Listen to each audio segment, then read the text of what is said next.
Chapter 6. A psychological process.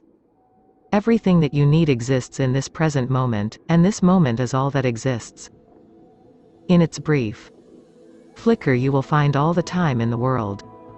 Through it you will contact the living information that will guide you with infallible direction.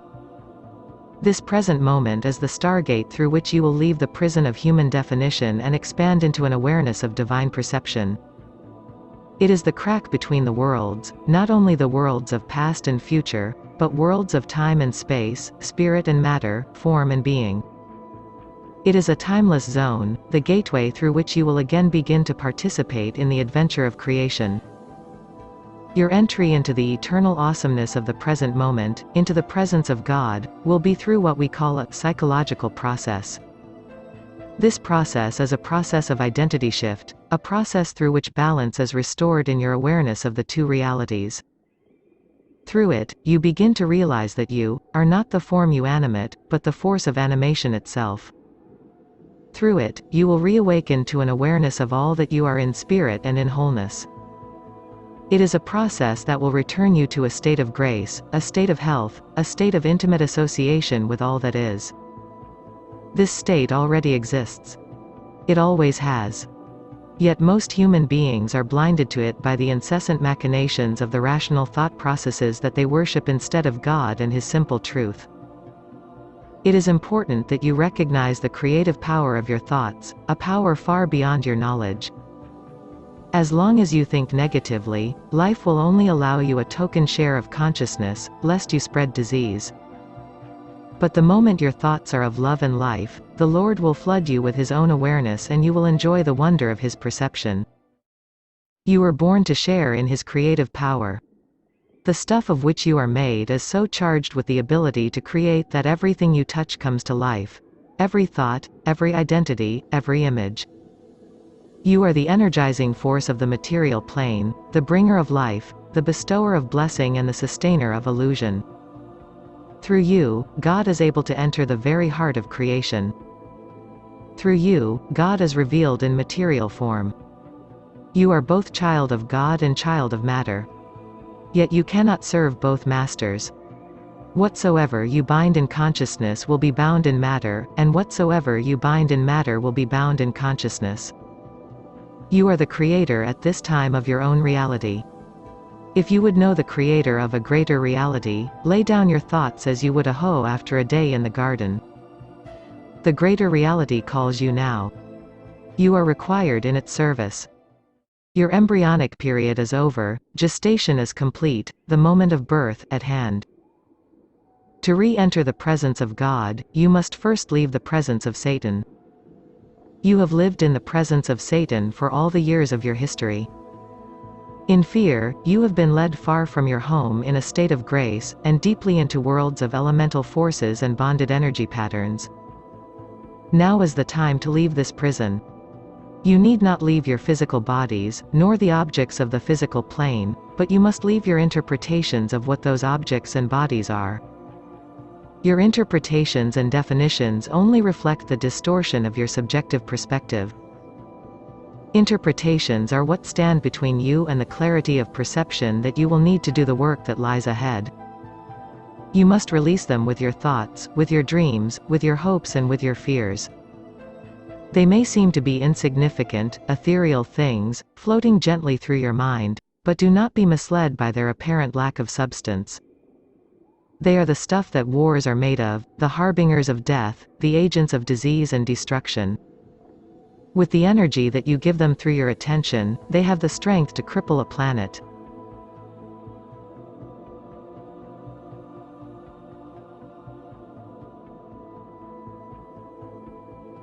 Remember the tree in the center of the garden? Why do you suppose the Lord forbade the first humans to eat of the fruit of the knowledge of good and evil? Only one with a consciousness of the whole of creation is in a position to determine the good and evil as it pertains to the various creatures. In the other reality, the first humans shared in the holistic perspective of the Creator, but in the form reality, their perspective was decidedly subjective, incapable of accurately assessing the needs of the whole. They could not creatively direct the course of those who had projected forms functioning within creation. Only the totality of consciousness, God the Father, the Creator, was in that position. So long as they had trust in Him, and were willing to function within the range of their design, within the context of the Creator's own internal dynamics, they had complete freedom to enjoy the created realms. Choosing to partake of the forbidden fruit, these first representatives of deity stepped outside the range of their designated function, consequently outside the range of the creative energy that was available to them according to the nature of their design. This was the beginning of disease, aging and death, the beginning of their pattern of false identity, and the beginning of human history. The pattern of false identity has lasted to this day, and while it has not critically affected the gestation period, it has certainly made it less enjoyable. Can you see more clearly now why it is essential in these closing years of the cycle to release your interpretations? They belong to the past. And life exists eternally in the present. You were intended to share in this eternal life. But to do so, you must release identification with the past, release identification with the material garments you wear, and accept the creative definition that life gives to you in this present moment.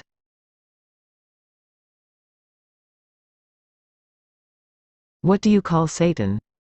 His body is the past, his breath, the future. Energized by your past-oriented guilt and your future-oriented fear, he follows you around like some vast cosmic shadow. He casts his nets of fear on the waters of your awareness, then draws them with ropes of reason, back into a guilt-ridden past. For the sake of illustration, your presence could be compared to an inflatable membrane, designed to be filled to the full with the energy and power of life. Like two enormous rips in the side, guilt and fear allow the precious life substance to escape, leaving you withered, ineffectual and short-lived, all the one while, using your own life substance to energize everything that you fear. It is easy to reverse the situation. Let yourself die to the past and wake up in the present moment. Why should you hesitate?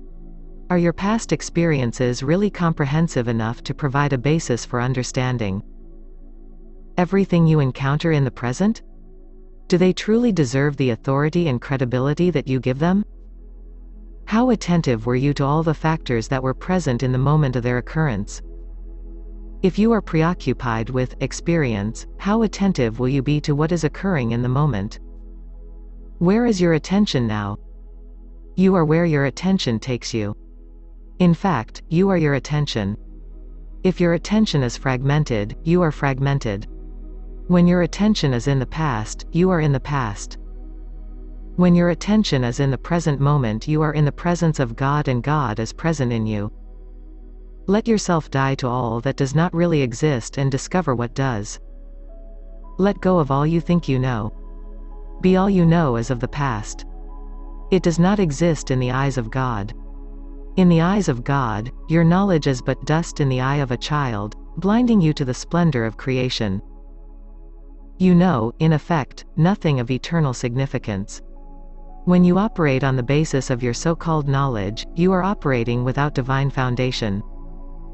Belief in your own knowledge is not belief in God. Trust in your own knowledge is not trust in God.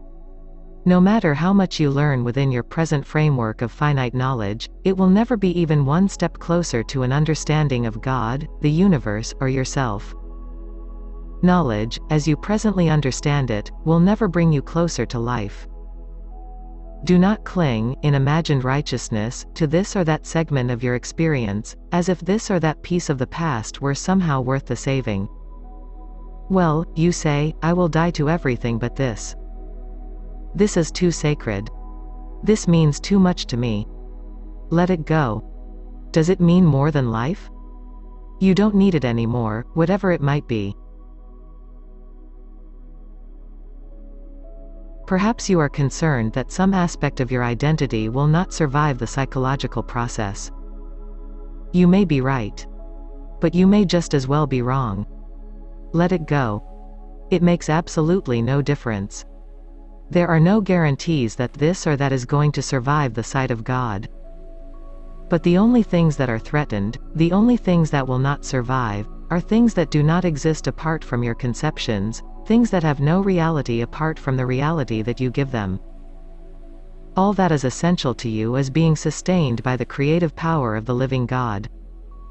All that you sustain in existence through the misuse of your creative abilities only serves to involve you in areas where your own life energies become mischanneled and eventually dissipated.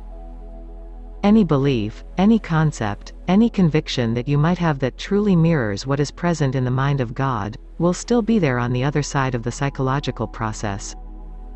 So you have nothing to fear in releasing these things.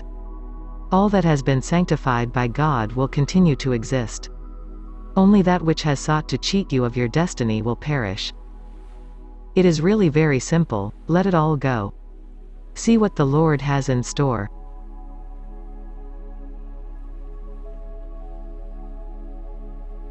Any hesitation that you feel is only indicative of a continued trust in fear and reason. These are the false gods of this age. They will continue to enslave you until your trust is restored in love and life. Trust God implicitly, and the truth of His divine design will be revealed in every situation.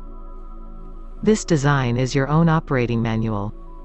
Ignore it in favor of your own interpretations and you are ignoring the blueprint for your identity. Specific information for each and every situation is being supplied to you constantly by the source of infinite knowledge. Why not trust it? Your first impulse will always be, as it has always been, the programmatic instruction from your subliminal analysis system, the advice of your Creator. It will be a direct message from your true self, the impulse of life, the gateway to all that you call heaven. It is the spontaneous spark of divinity as it differentiates through you into your environmental situation. It can assess and evaluate the factors present in any situation at a rate of speed far exceeding a rational thought process. You have all the pertinent information in the universe available simply for the asking. When you are aware of your totality, the life impulse will transmit to you everything that you need to know in any given situation. Its message will always come as your first spontaneous impulse. Be attentive. Chapter 7. The Dance of Life. As a child, your conceptual prison was not yet fully defined. You still retained the ability to enter the lands of eternal being. As an awakened child of God, you will again be able to speed up or slow down the passage of time, to stop raindrops on the window, or war in the Mid-East.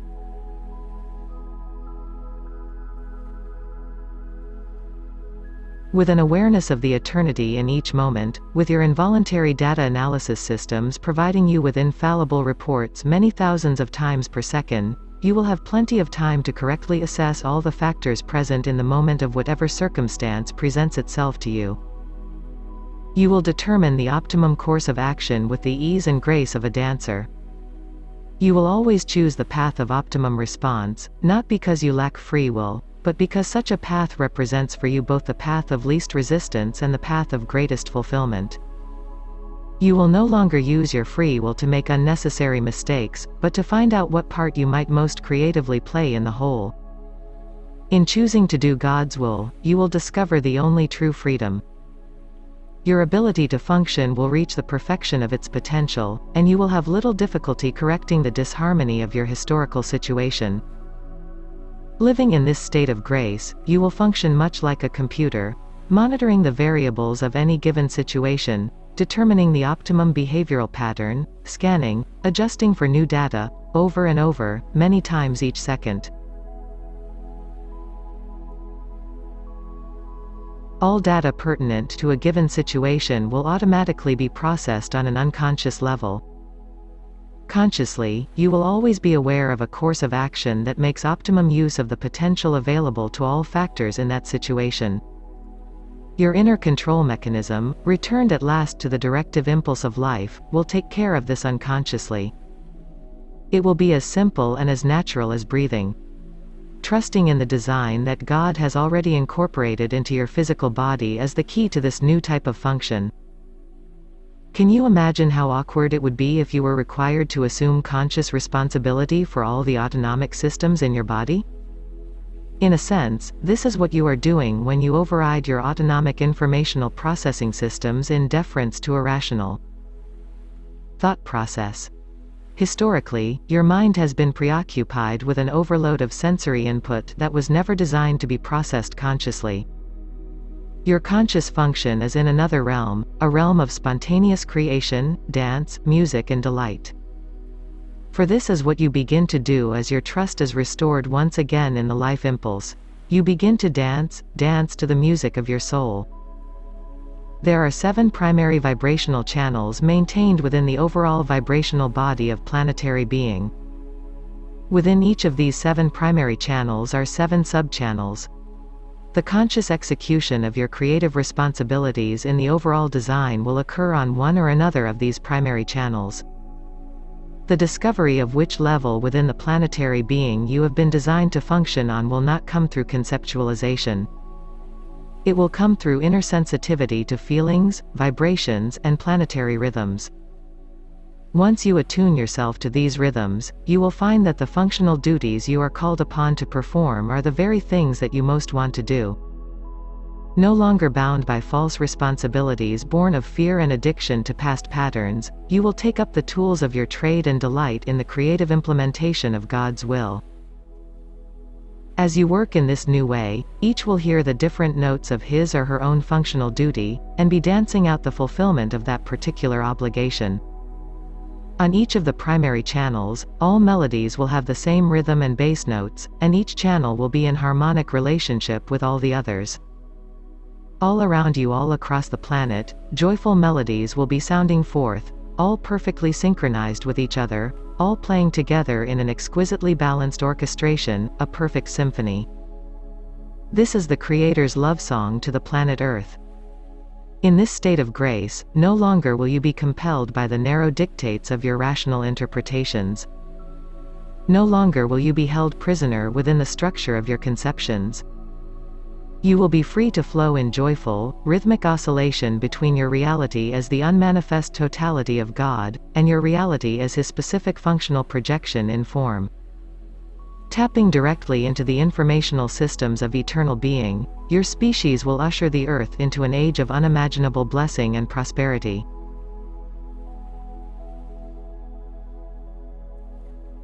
The blueprint for your true work here on Earth already exists within you. You do not have to be given instruction by anything outside yourself, not by this book, a book of old, not by any person, object or event. These things may be helpful at times, but your primary task is to awaken the living Christ in your heart.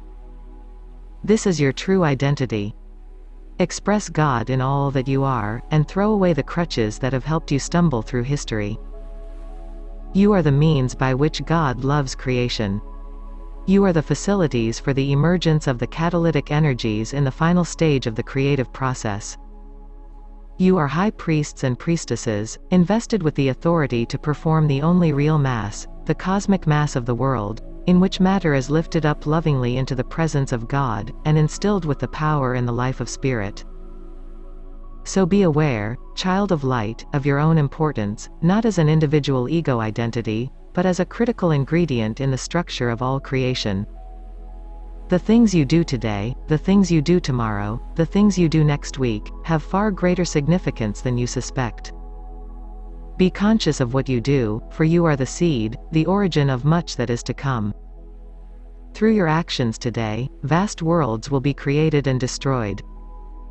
Just as a telescope aimed at a distant star has only to move 1 tiny millimeter at the fulcrum in order to move many light-years at the other end, so you too are at a place of beginning, with many effects on future worlds yet unborn.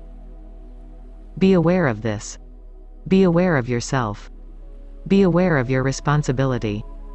Existence in these worlds of form is a wonderful privilege, too joyous for words, but it is a responsibility as well. You must begin to accept this responsibility, or your freedom will continue to be curtailed as it is at this time. Release the structure of past identity. Surrender to the guards at the gates of Eden all your definitions of now. Relinquish your silly hold on reality and come join us in the freedom of the stars. The doorway is open. Die to all you so foolishly think you know. Lay down your beliefs like the agents of separation that they are. Hope for nothing but what is, and see its fullness in every moment. A new time is before your species, a time of realization, fulfillment and adventure. Accept this time. Move into it. Dance in the momentum of its inevitability. It is the breath of life and the song of God that you have been cut off from for so long. Life is now. Life exists, only in the present moment of time, in the presence of God. Thoughts that are oriented toward the past and future serve only to restrict and limit the amount of animating current that is available to vitalize your expression. You have no idea how much energy will flow through you when you have proven your trustworthiness and cleared these obstructions from your circulatory systems. Can you release the past and future-oriented conceptual structures that are preventing this from taking place? Are you willing to come with me, to join with me in a journey of unimaginable adventure? Come, my friend, the door is open. Lay down your fear. Lay down your reason. Leave the past behind. And prepare yourself for transformation. There are preparatory steps as individuals approach the point where they are open to transformation.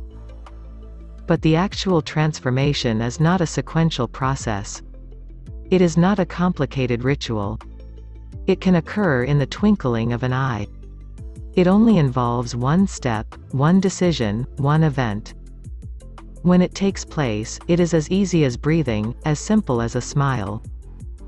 Suddenly, you just know. Suddenly, you know on a level of certainty that precludes all knowledge. Your eyes clear, and you see for the first time what lies beyond the prison wall, and you jump. You jump into the unknown, alive, alert, aware for the first time of who you really are. When you are ready to make that leap, you will know. There will be no other choice. Suddenly you will realize that all your fears, all your problems, all your rational dilemmas, were all just part of a dream, a fiction that you had been maintaining through your own stubborn effort.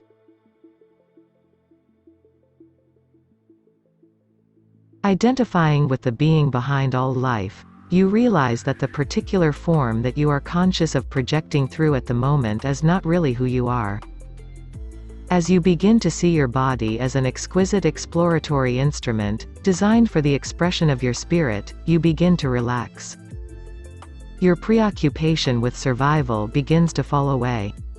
It is not that the body becomes unimportant, but rather that a fundamental identity shift has taken place. You are not your body. You are not your thoughts. You are not what you feel, not your role or your experience.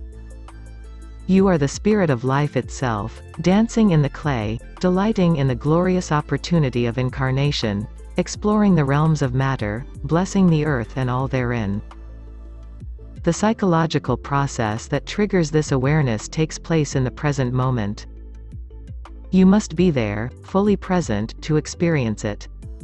This is not difficult. Simply be aware of whatever you are doing. If you are slicing the bread, do not be thinking of your thirst. If you are listening to a friend, do not be thinking of what you are going to say next. If you are eating a meal, do not be thinking of what you are going to do when the meal is over, but show the earth the appreciation of your fullest attention. In whatever activity you engage, be there fully in consciousness also. This will draw you into the presence of God, and quickly show you what areas of your life are most in need of adjustment. The question is not how much of the presence of God can you bring into your life, but how much of your life can you bring into the present. The presence of God is everywhere. You have only consciously to embrace it with your attention. Once you have learned to focus your attention in the present moment, you can begin to refer to your intuitive faculties for direction. These intuitive sources are your direct link with the totality of your being. Trust them. They will not fail you. They arise involuntarily from the depths of your being like the breath you breathe. They inform you instantly of all you need to know in any situation. They supply you with a readout, based on the infallible wisdom of your Creator, that tells you the optimum behavioral pattern available to you in each circumstance. They cannot help you in the future. They cannot help you in the past.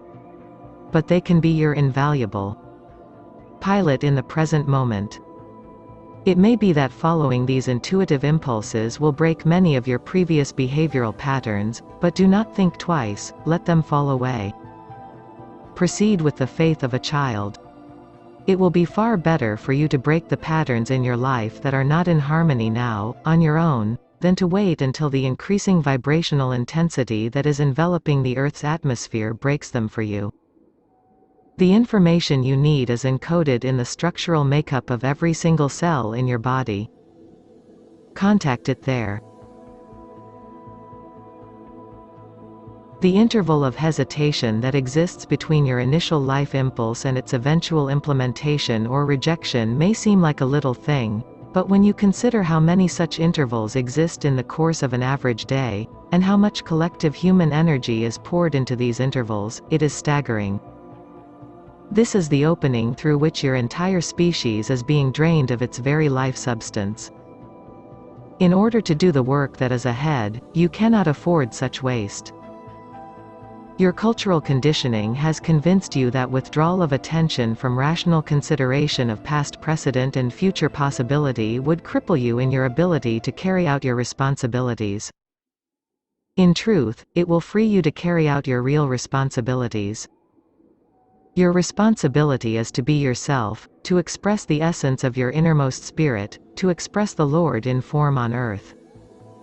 To do this, you must be in His presence. Consider all the various issues of your life in the brilliance of the living light that springs from His being. All that is real in your life situation will remain, and all that is unreal will no longer exist. Such an easy way to solve problems. At this time, your reason is too unwieldy, too permeated with ego values, too slow and open to manipulation to satisfactorily resolve your increasingly complex problems, be they personal or global. Look to the light of your soul, to the illumination of your own spirit for the answers, and allow whatever does not stand up in this light to dissolve back into the darkness from which it has come. If one day you find yourself suddenly waking up as if you had experienced the psychological process, but you sense that you are not yet firmly grounded in the new reality, lie low during the days of your centering. Do not use the powers that you have gained in ways that will draw attention. The time for action will come soon enough. You will know with a certainty when it does. In the meantime, do not intentionally restrict your spirit, but go about your business lightly, with a minimum of personal involvement, keeping centered on the living spirit within. As you become secure and steady in your ability to maintain yourself in the presence of God, you will find supreme fulfillment in simply doing what is required of you in the moment. In the state of grace, your false identities will fall away, and there will remain, during the times of your information, an individual identity much more flexible and much more functional than any you now embrace. This identity will not be an exclusive identity that feels separation from the rest of its kind, but a cooperative identity that understands its own uniqueness to be the mechanism through which it might serve the greater whole. Chapter 8. Planetary Symphony. In the fallen state of consciousness, each human being functions in disregard of the song of life that is going on in others. There is no harmony, no direction, no arrangement. You are like the random notes of an orchestra. Before the conductor unifies the instruments in symphony. The grand conductor is calling everyone to attention, calling now to remembrance of unity and purpose, reminding all that the time has come to stop tuning separate instruments and begin to accept the direction of one who understands the whole. As you begin to pay attention to the direction of the conductor within, you will begin to play to the rhythm of the planetary symphony, harmonizing with the others of your species and with all life.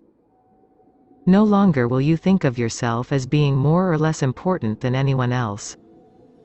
You will stop identifying with individual form and begin identifying with the collectivity of your being, the Spirit of Christ. Christ is the name that is given to man once he has awakened out of the shadow of matter. Christ is the name of the single, unified being that is the totality of collective human consciousness. Identification with Christ is the key to the time that lies before you. In the days to come, all that has kept you separate and apart shall explode in the release of your full potential. You will never again have any need to inflate yourself in imagined importance, because you will realize that you are far more important than you had ever dared to dream. You will no longer make the mistake of confusing your identity in form with anything greater than it is. While in form, you will see yourself as a being of light in a universe of equal beings, all equally essential to the whole.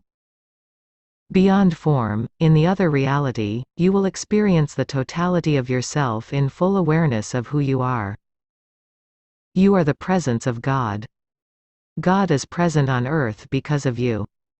Once you are able to open up completely to the meaning of this truth, it will become the overriding reality of your informed experience. You will begin to play your part in the planetary symphony with ease and clarity. As soon as you begin to look outside yourself, as individually defined, out into the world around you, to see how you can make yourself useful, as soon as you begin to serve in the capacity you were created to fulfill, you will begin to share in the peace and happiness of your Creator. You will experience a state of consciousness so superior to any you have experienced before that it will make your previous life seem but a dream. Now is the time to make yourself useful to the Lord. Bring your awareness into harmony with God's. Learn to see the world out of new eyes. Look at your place in time and culture with the awareness of all that we have been telling you.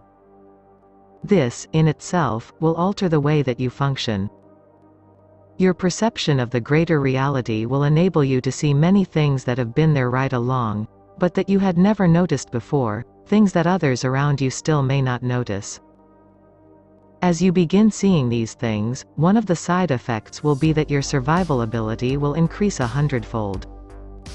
When you actually see the kingdom of heaven in operation on earth, all that you require for survival will be drawn to you like a magnet. Life will be simple and easy. Problems will fall away like dust from your eyes, and the glory of the new reality will begin to shine forth in all that you do. With great clarity and peace, you will do what needs to be done. Life will begin to work extraordinarily well. Thus will be the fruit of restoration, the fruit of your return. Already the rivers run with life and the cities sparkle like diamonds for those with eyes to see. See with the eyes of God. Let His vision be your vision. See the new world unfold before you, even as the old falls away like leaves falling from a tree in the autumn of the year. Reclaim your identity in Christ and inhabit the new world even as it takes shape before your eyes. Do not focus on the world that is polarizing toward selfishness and fear. Do not pay attention to the old that is crumbling around you. What has been shall soon be no more.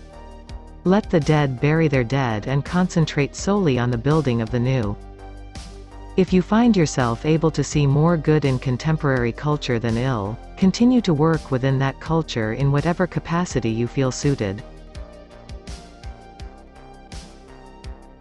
Spread the light to all you meet. It is good that you feel this way. Your influence will accelerate the entrance of the new. On the other hand, if you find yourself unable to see much value in the quality of life that is being expressed in the world around you, quietly build the new in your heart.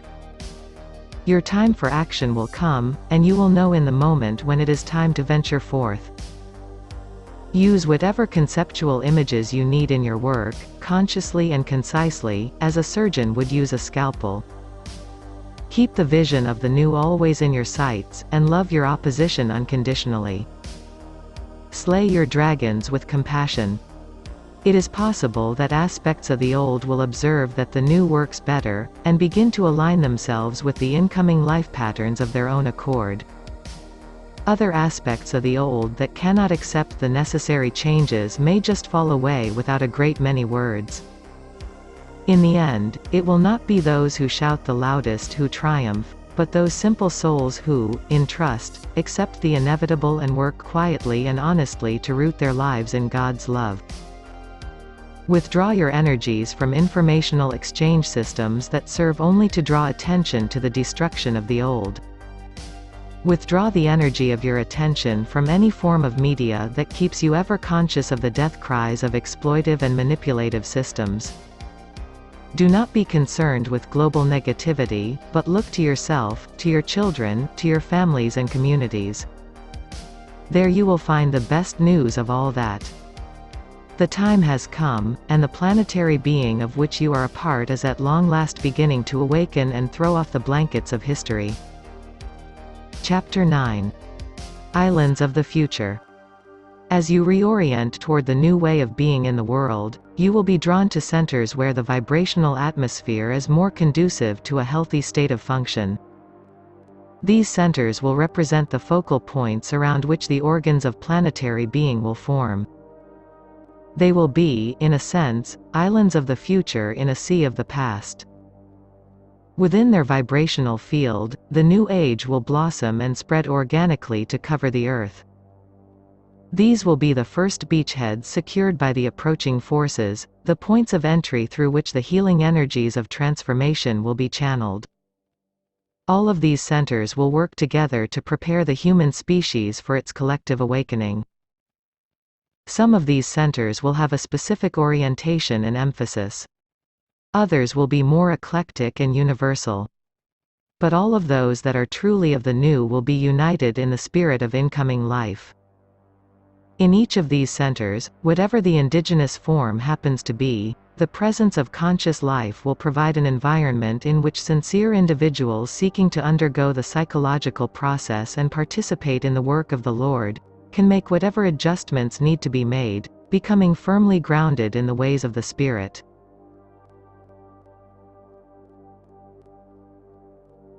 Many such places exist at this time. Many more will arise during the remaining decades of this transitional period. By the time the next generation reaches maturity, there will be a widespread network of these islands. It will be commonplace by this time for individuals to pass the whole of their existence within a framework of these communities. The coming age is not to be an extension of the individual attitude.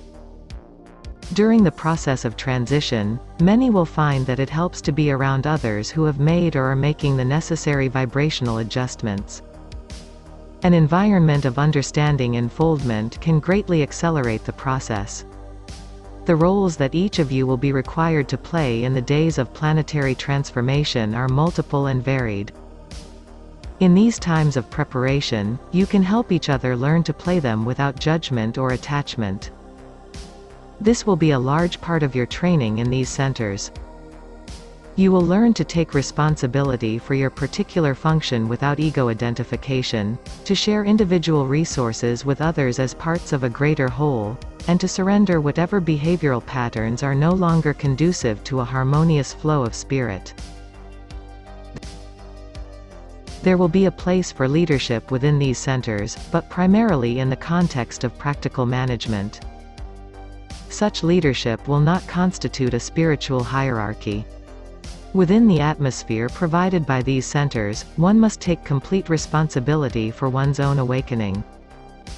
Though living and working together will accelerate the process for each individual, no individual will rightly be in a position to arbitrarily dictate the way for another. True spiritual leaders will not try to hold you in subordinate patterns, but will pull you, as quickly as they can, to their own level, and push you, if you are capable of going, beyond. On the other side of the psychological process, the greatest among you will, as Jesus taught, be the servants of all. It is these servants who will rightly occupy the necessary positions of practical leadership. Those who do not have the humility to accept this necessary authority in matters of day-to-day living, will not be among the meek who inherit the earth. One of the first orders of business in the process of planetary awakening is the distribution of information. Those involved in New Age centers today are already engaged in this work. Their function is to receive the breath of life, translate it into the information that is required to transform existing social structures, and distribute it accordingly. This will involve them with all facets of communication, not as observers, but as programmers and directors. Your communication systems have been waiting for this day. They were created for this moment. Do not shun the technology that is available. Though it has been abused in the past, in loving hands, it is capable of transforming the consciousness of your planet more quickly and efficiently than would otherwise be possible. These are tools for the hand of the Lord. Do not fear them, but love them, and use them to spread the message of love to all who have not learned to tune to other, more direct channels within themselves. In the age to come, your technological methods of communication will be rendered obsolete by a system of informational exchange far superior. In that day, none will need the systems now in use, and only a few will find them entertaining. But for a short time now, they are to be the vehicles of much change. Use them wisely and with discretion. In this literate culture, you will be working with words, but realize that it will not be the words so much that spread the message as the spirit that you yourselves are able to put behind the words. Choose your words carefully and wisely, or better yet, let the spirit choose them for you. But realize that they are but the representatives of a greater truth. Be clear about this truth yourself, and your words will reflect that clarity. Many will not even remember what they heard, just that they felt somehow lighter and more alive after your presentation. This is the way it should be. Do not sell yourself or your organization. Those who are meant to find and work with you will. As the work of your center begins to flourish in the early light of dawn, do not conceive of yourselves as being specially selected or somehow superior to others who are working elsewhere. Your center is the one appropriate for you perhaps. But the same truth can be experienced through different forms, and strict identification with any one form, however conducive to the spirit, is merely an extension of ego.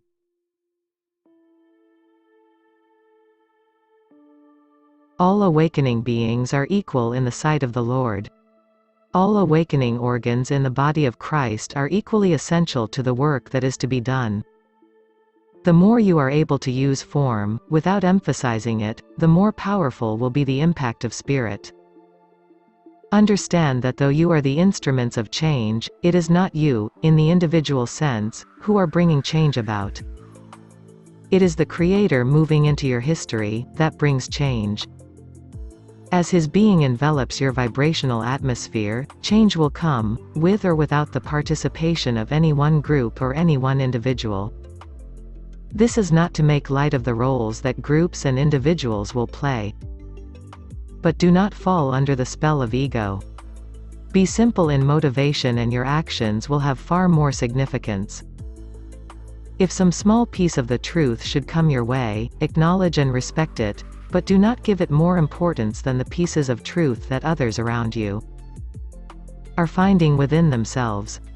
In these years of transition, the concepts that prove beneficial to you may not necessarily be concepts that others would find as helpful. All spokes converge at the hub. Be patient, the Lord's hand is on all things.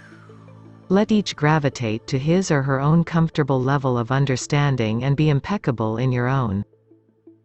With stillness in your mind and silence in your heart, enter into the presence of true identity, where there is neither guilt nor shame, fear nor blame, but only the loving expression of truth.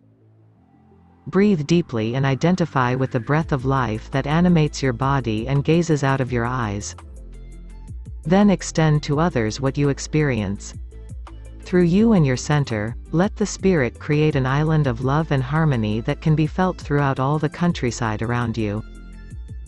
Then let these islands arise. Let them arise in the Americas. Let them arise in Asia. Let them cover Europe with their peace.